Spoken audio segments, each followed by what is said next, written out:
when you hit that like first year, were you just like, wow, I've been doing this a year? Was it something that kind of surprised you, or were... It felt really good and kind of shocking because I did step away from my job like the first month in, like after I shot with Plumper Pass and I was starting to realize how things work online more. I walked away from my job so I could focus on it more. So that 1 year was like, dang, I've really been able to pay all my bills, been able to keep making stuff. It was, I don't know, it felt really, really good to be able to say, hey, I've been doing this for 1 year, like full time, no other job. And it's been, and were you able to get to that point of it supporting you pretty quickly? Yes, like within the first month, I realized, hey, if I really focus on this, I can not work my other job anymore.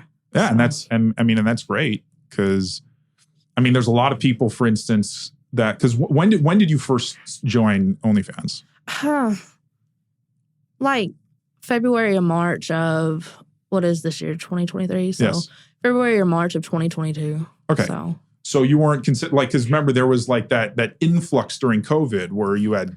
Oh no, I wasn't doing that. Yeah. I was actually like working like for the census and stuff like that. Really? So, you work for the census, yes. Government job, huh? Yes. Interesting. I got it. We got to talk about that then.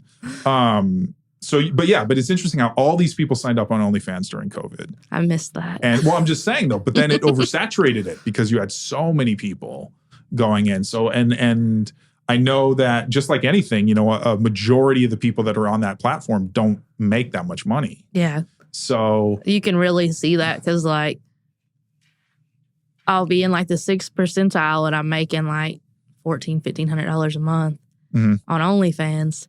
That really shows you what the other 90 something that's underneath. Yeah. And like that's something, I mean, and it's funny because when you see articles, like you'll see articles on Twitter in saying that, I make $250,000 a month on this and stuff like that. And I'm like, that is the top one, only a few people I think are doing that well. Yeah, like 0.0 something. Exactly.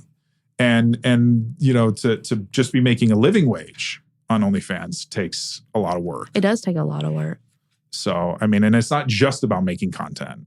Like, no, you have to learn how to use OnlyFans. You have to engage with your subscribers. You have to be consistent. Like it's a lot. It's a full-time job. And you have to make quality content. You can't just be shooting in a dirty bedroom with a grainy phone, Yeah.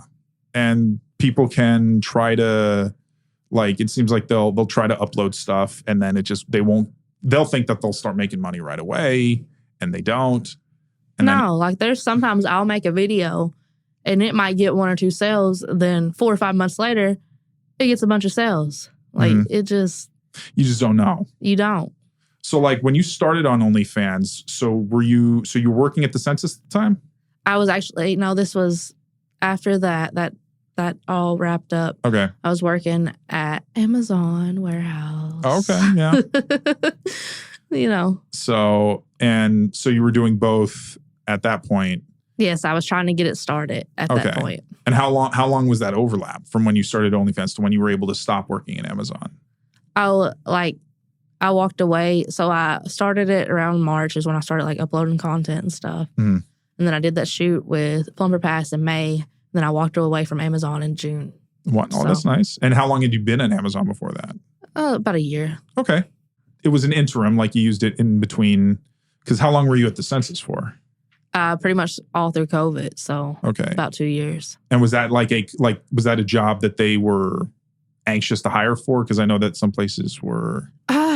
Kinda actually. Like they paid really good for that period of time. So. But was it only going to be like you knew it was going to be a short-term job? Okay. Yeah. Because that's when they collect the census data? Yeah. And then you do like there's like a before, there's collecting it, and then afterwards. Like there's 3 different areas of work for it. But, okay. So do you see yourself continuing to do adult work then for the foreseeable future? For the most part, yeah. I would like to start like a secondary job just because I'm getting to the point with this, I can schedule everything out for a few months at a time and not really have to focus on it that much. So I can pick up another job. So that's